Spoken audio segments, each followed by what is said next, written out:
你给我灭不灭？灭不到我咋搞？我给你灭，灭不到咋搞？你们家人约我给你灭，我给你灭。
反等了后三场进来是么子？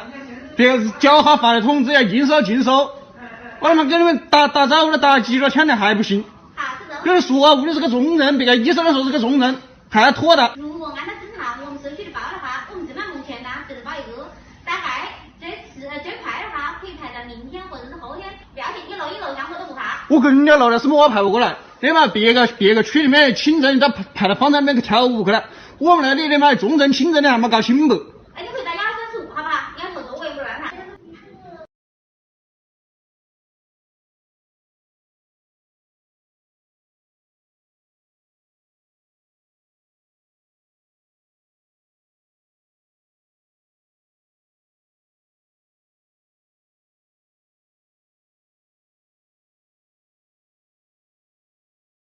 多少？你才知道，你这是。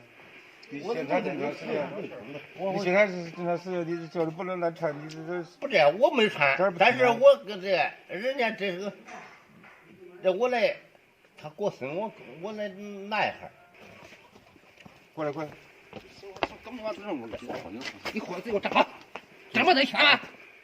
干什么呀？这你靠起来，我活你靠起来，站不得，你靠起来，我靠起来。你放你心里，好。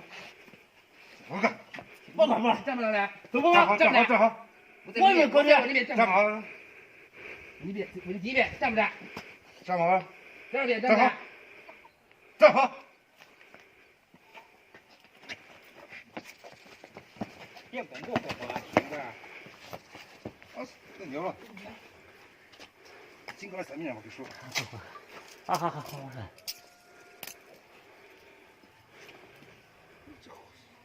活不得就你少活着。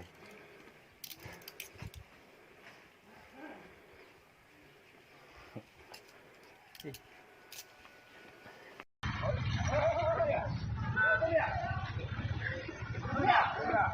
3年咯，3年啊，那包少價咯，包好少價啊。那一期8歲嗰啲嘛，都靚啦啊。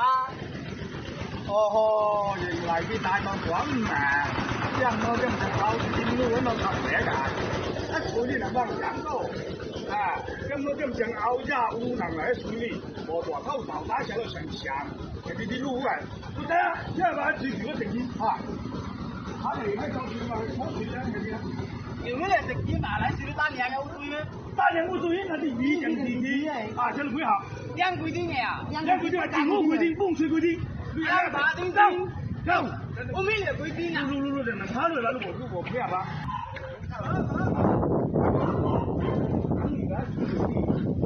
3年用路，3年，聽唔見？聽我講嘅，你走哪個？來了，兩走了。哦，往上走，走。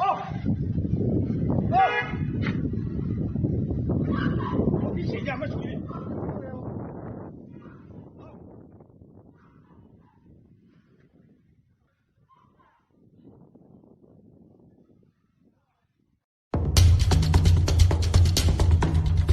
加大传播真相的力度，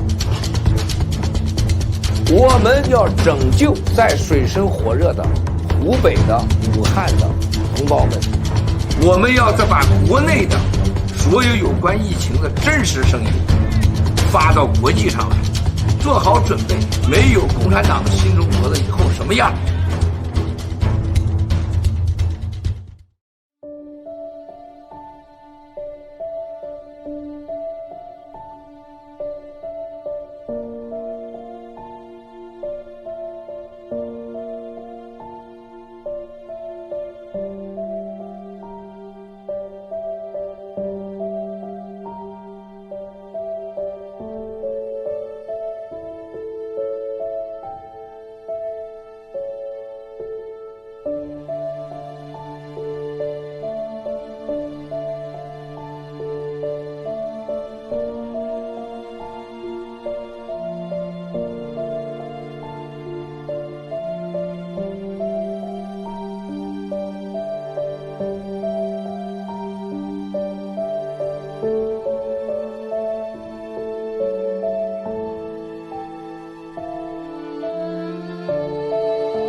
对面已经开着风了。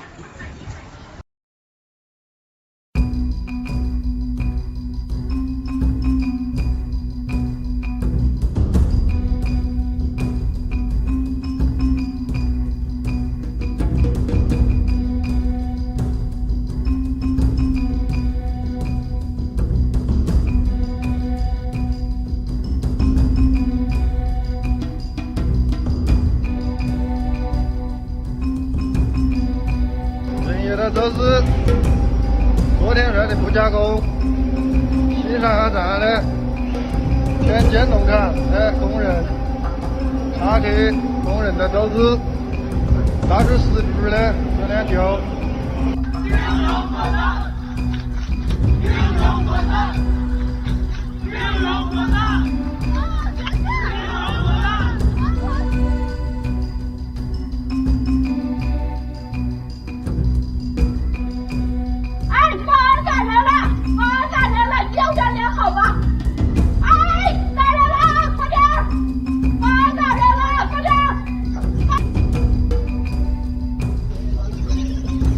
开始消毒了啊！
从国家到地方到我们乡政府，现在都是对村进行封闭式管理，对不对？是为了你自己负责，也是为了大家负责，也是。现在我控制的，我把它靠近。好，这个咋不干？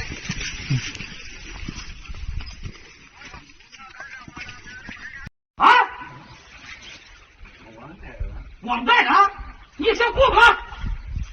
你我这都不讲过了哈！干什么你们？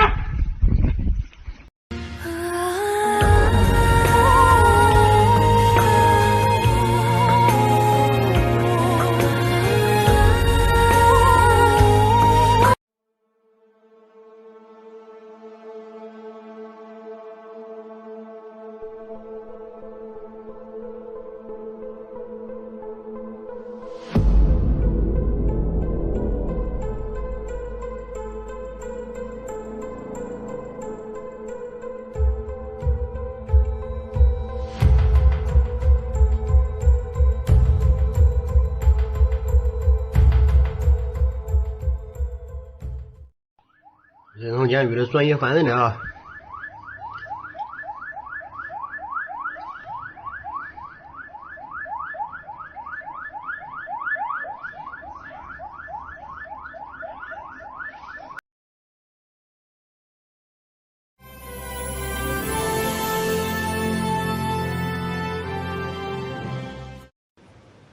China. China encroaches on the exclusive economic zones of Vietnam, the Philippines, and Indonesia. And on that point, China has had a border or maritime dispute with nearly every nation bordering it. And let's talk for a second about the other realm, cybersecurity. Huawei and other Chinese state-backed tech companies are Trojan horses for Chinese intelligence. Russia's disinformation campaigns try to turn our citizens against one another. Iranian cyber attacks plague Middle East computer networks.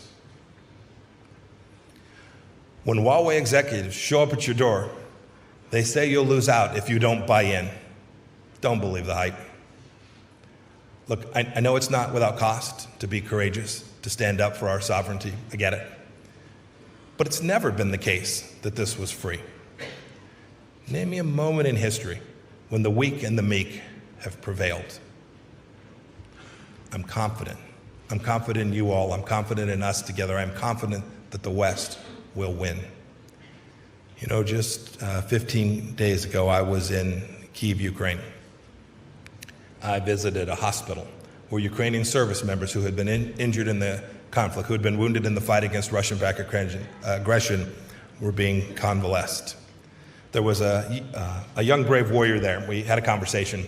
He sustained a serious injury, and he was in significant pain.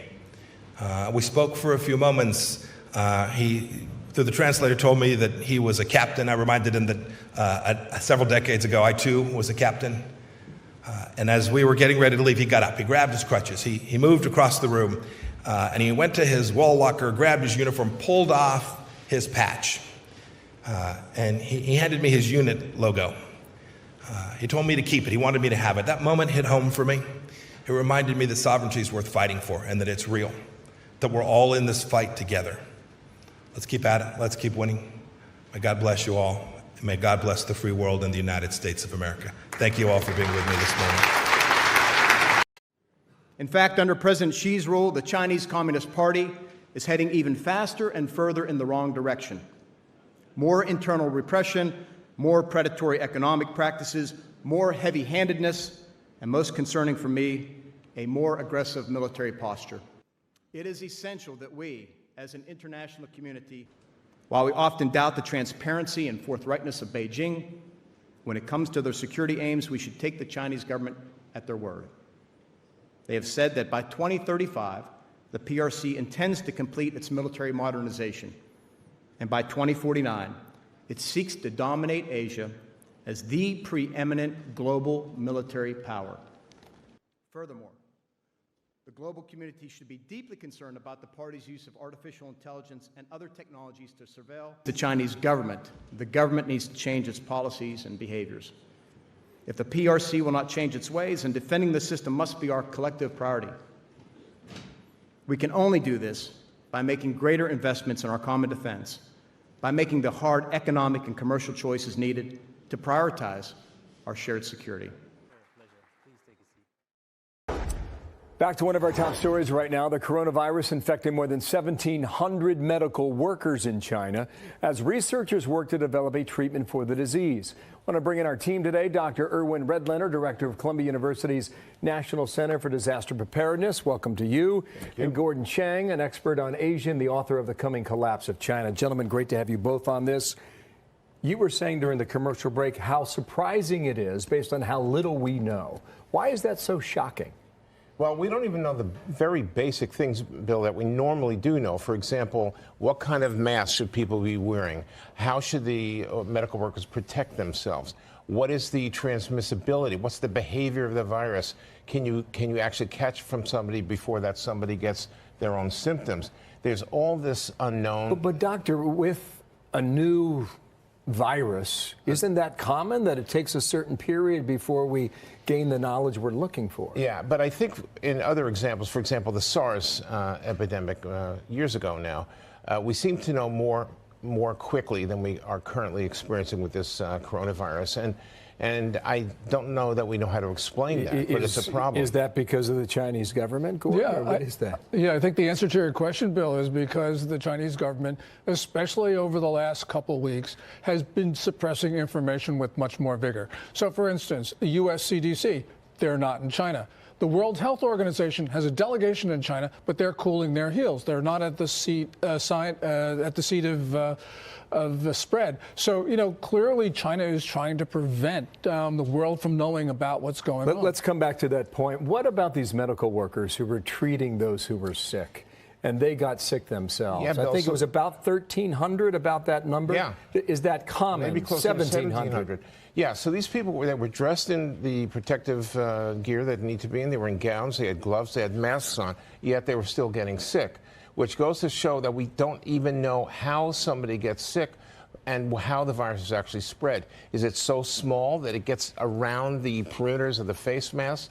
Were the face masks not the right ones? Should they have been the more effective, what's called N95 masks versus surgical masks? Many, many questions outstanding. And it could be because they don't understand the virus just yet. Compare it to bird flu in 2009, Ebola in 2014. Is that a fair comparison? Yes. Of course, they're all fair comparisons. We haven't even yet decided whether this is actually a pandemic. Even though it's now spread to 25 other countries besides China, it's only spread in actually relatively very, very small numbers compared to what's happening in China. So as we speak, there's still a debate, is this actually a pandemic or not? pandemic designation just allows the world organizations like WHO and national governments to act more aggressively and do more aggressive tracking. You know, based on that, Gordon, do you think our knowledge would be different at this early stage if it wasn't in Wuhan, China? Yeah, I think that certainly it would be, especially if it were in another country, because there would be much more international cooperation. You would have seen the CDC, for instance, in the country, checking patients. There's a lot that we don't know about how this started. I mean, there's a main theory, but a January 24th article in The Lancet, which is the authoritative British medical journal, says no, that's probably not it. So these core questions you're talking about, I have two more questions. They've got a new app that they're distributing through the smartphone in China. Right. To help people diagnose themselves and try and get a sense of maybe what symptoms they look for. Does that help? Well, it helps a little bit, and what China's trying to use is big data and AI and a lot of the high tech. But really, the simple thing is just allowing people to talk freely about this, because this disease spread because China in December and much of January just suppressed information, put people in jail, did all sorts of things, and that's not what they should have done. They should have just allowed everybody in to start talking. Okay, last comment to you then. Yeah. Mortality rates at 2%? 2%. How does that fare in your 10% mind? in SARS, right? So it's still a lot less, but we don't know the denominator. We actually don't know how many people have the disease. And by the way, since there's not enough testing capacity, they're now allowing people to be diagnosed based on symptoms and a chest X-ray or a CT scan. Without confirming that they actually have the virus. Some of the other medical experts say give it to spring, wait till the weather changes. Yeah. You buy that? No, I don't know. No one really knows. It's very difficult to say that. And the warmer weather may or may not have anything to do with the spread of the disease. We have no idea. This could become a seasonal viral problem. Well, you're stumped, aren't you? I'm totally stumped, and I'm flabbergasted, much like Gordon, about what's happened here and why the information is not getting out there and why we're not doing a better job with technology. So we have 15 cases in the U.S. Yeah. Does that suggest that it's been better contained than many would give them credit? Give who credit? Chinese? I don't know. I don't even know how to answer that, really, because there's about 25 countries now that have handfuls, basically, a couple of dozen of cases. Right, but the overwhelming majority is still in mainland China. That is by far very, very true. That's one of the facts we actually know. And we don't know why the cases that are here and in France and other places have not spread with the same rapidity as the virus in China. And by the way, we have no treatment for this disease. Doctor, thank you. Gordon Chang, nice to see you again. Thanks, More Bill. on this coming up over the weekend, I'm certain. Thank you, fellas. Where there are back doors within Huawei equipment that allows the data to go right back to the communist government. You have said over and over that it's just not true. Now we have confirmation from the federal government. Your reaction? That Huawei, as a company, is cooperating very closely with European countries. In the fourth industrial revolution, we should all work together. And Chinese law doesn't require companies to install backdoors or collect intelligence.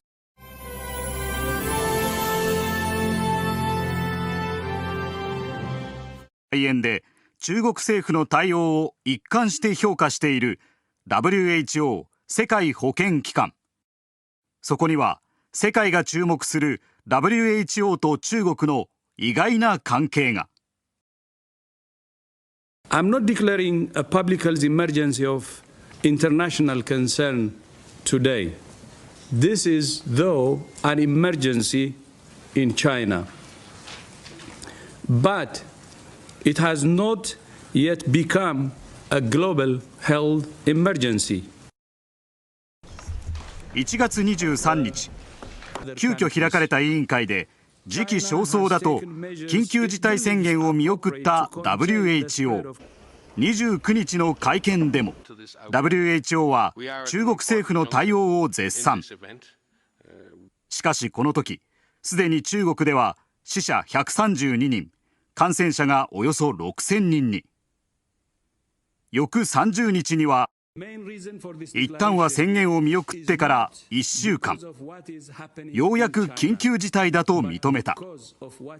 しかしその会見ではこんなことも。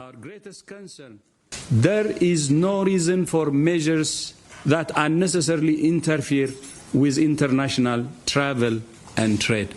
So WHO doesn't recommend limiting transfer or trade and movement. 一方で当事者の中国政府はこの時すでに国民に対して海外への団体旅行を禁止していた。いわば中国以上に寛容な姿勢を示した WHO。 実は以前から中国との意外な関係が。この女性は香港のマーガレット・チャン氏。2007年から10年にわたって WHO の事務局長を務めた。今月2日、新型肺炎が大流行している最中、地元テレビで中国政府の対応を称賛した。実は WHO トップの事務局長となった背景には中国政府の推薦が。在任中には WHO にオブザーバー参加している台湾を中国台湾省と呼ぶよう内部に通達したことが報じられている。チャン氏が在任中の2011年に WHO 結核エイズ対策の親善大使に任命された。そして現在事務局長を務めるテドロス氏はエチオピア出身で医師のテドロス氏。2007年には保健大臣、2012年からは外務大臣を務めた。そのエチオピアは国家予算の 1.75 倍にあたる2兆6600億円の投資をこれまでに中国から受けている。これはナイジェリアのおよそ5兆5000億円、アンゴラのおよそ2兆8000億円に次ぐアフリカ3位の金額だ。先月新型肺炎の視察でテドロス氏が中国を訪れた際には習近平主席と会談。国連の一機関のトップとの会談に習主席が応じるのは極めて異例だ。Important element is the political commitment and your personal leadership, which we have been following, and also your team, which will help to stop this virus. そのテドロス氏率いる WHO に今世界から疑問の声が。The Chinese government approached the WHO to ask it to stand up and say that China is doing a good job here. Was there pressure put on this organization to say those sorts of things? Almost all member states were praising China for what it did. And they had a reason. China is doing many good things that's slowing the virus, and the facts speak for themselves. And this has to be recognized. 新型肺炎をめぐる一連の対応が中国に配慮しているという指摘に強く反発したテドロス氏。アメリカ非営利団体のサイトではテドロス事務局長の辞任を求める署名に2週間で37万人以上が賛同。世界中からノーが突きつけられている。テドロス氏は人々の健康を守るより中国の独裁を守っている。1948年に設立された WHO。 かつては天然痘の撲滅など伝染病の撲滅、感染拡大の防止に大きな役割を果たしてきた。今中国寄りとの指摘が高まる中、新型肺炎とどう向き合うのか。世界が注目する中、WHO の存在意義が問われている。South Korea has reported on Sunday one more case of the novel coronavirus, bringing the total number of confirmed cases in the country to 29. Meanwhile, 334 passengers who were on the second chartered plane from Wuhan, China, the epicenter of the outbreak, have also been released from quarantine on Sunday. Our Kim Jae with the latest. According to the Korea Centers for Disease Control and Prevention on Sunday, South Korea confirmed another case of the novel coronavirus. The 82-year-old Korean man, who has no recent record of traveling overseas, is the oldest confirmed patient in the nation so far. The confirmed patient came in for a checkup at the Korea University Annam Hospital's emergency room on Saturday, citing chest pain. He tested positive for the virus on Sunday morning. The patient is now placed under quarantine at a state-designated hospital, the Seoul National University Hospital. He has shown symptoms of fever and pneumonia, but is in a relatively stable condition. The Korea University Annam Hospital said on Sunday that it has closed down the emergency room that the confirmed patient visited. More than 30 medical staff from the hospital, including the doctor who diagnosed the patient, have been put under self-quarantine as well. This brings the total number of confirmed cases in the nation to 29. Authorities have discharged 8 patients from hospital following full recoveries, with another patient released from quarantine as of Saturday and set to be released as early as Monday. Meanwhile, 334 South Koreans that evacuated on the second charter plane from Wuhan, the epicenter of the outbreak, were released on Sunday. They have been kept in isolation in a state-run facility in Asan in Chungcheongnam-do province, some 90 kilometers south of Seoul, for over 2 weeks. All the evacuees tested negative before their departure. The earlier group of 366 passengers on the first charter plane from Wuhan were sent home on Saturday morning. Starting Monday, the South Korean government will begin receiving applications for financial assistance and paid leave from those quarantined or hospitalized due to the coronavirus. The KCDC also says the government is considering running coronavirus tests on all pneumonia patients hospitalized across the country in the coming days. Kim Jae-hee, Arirang News.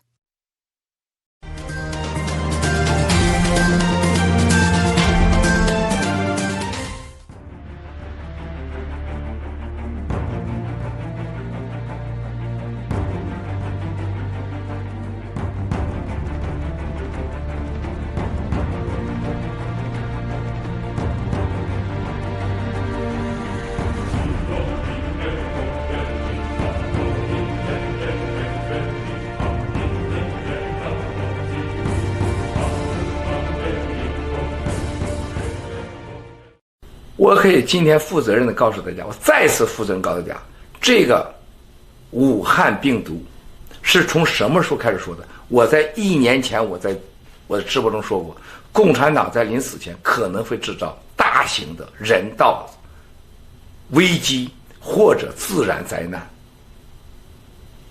甚至大型疫情。我2年前我也说过，大家要记住 P4 实验室。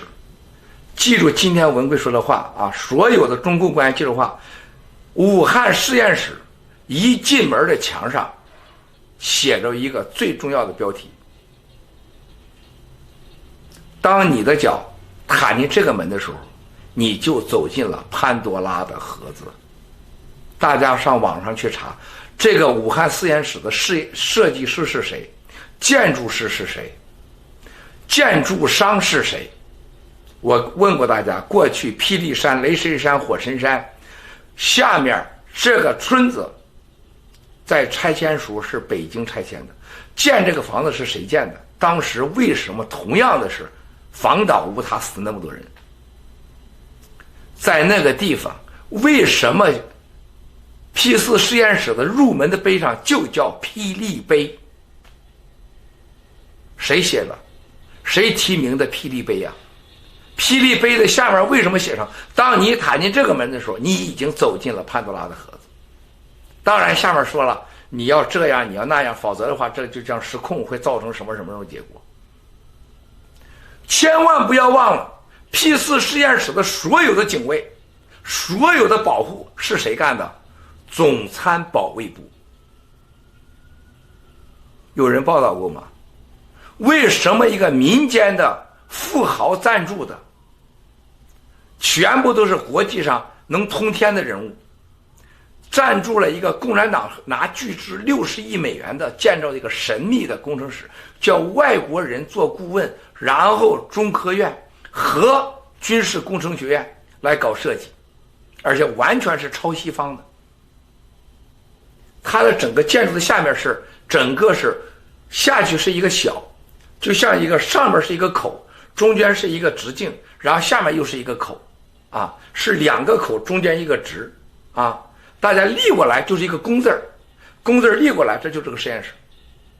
电梯下去是放大的，啊，上半部分是由军科和各个院校的工程师来负责，和允许的教授，上什么石正丽啊、郭德银，但是下边是他都不能去，下面只允许军方的去。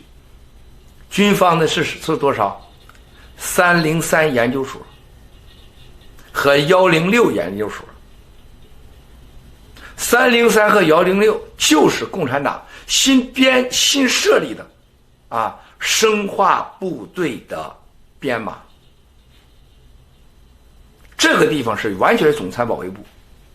还有原来从三部，从西山三部是在西山现在中专科的领导全在西山呢，玉泉山和西山全部清空，在西山的三部那地方抽走人。